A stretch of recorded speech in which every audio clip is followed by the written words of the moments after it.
just talked a little bit about the first 2 Bikini Bloodbaths, and there is a third one as well. So what is the 3rd movie all about? Christmas.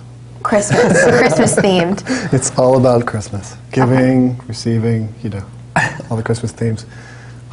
Similar, chef who is killing, he's following the same character. Jenny is the main character from the first film, second and third, although she's played by a different actress in the second and third film, while other actresses who died in the first film are in all 3 films as different characters. So that's also part of the charm of the making low-budget films. But it's basically, instead of working at a car wash to pay their way through college, they now work at a bong shop across from a deli, mainly because we had those locations at our disposal. Otherwise, it would have been.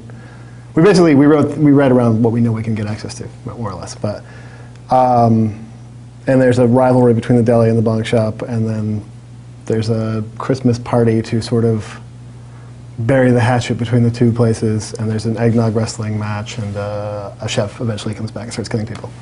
Okay, so now when you were thinking of venues, it was then fairly easy for you to get these locations because you would try to pick the ones that you knew were available.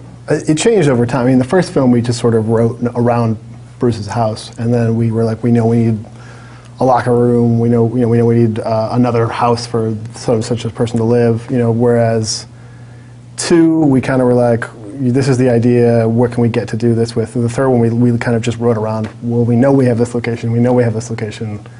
Let's make something around what we know we have access to, instead of writing it and then going, how do we get this access? So it's probably very smart, because I'm sure a lot of people probably do it the reverse way, and then it gets really complicated to try to find a venue that's going to allow you to come in and shoot and take up that time. So that's really smart. We had to make it very manageable because our shoots are usually, I think it was 9 days on the first, and then how many days on the second? The 1 and 2 were both 9. The last one we had 11. 11 days. So when we were doing the first one, because I was used to sort of doing these 2-week shoots, which is like a 14-day thing.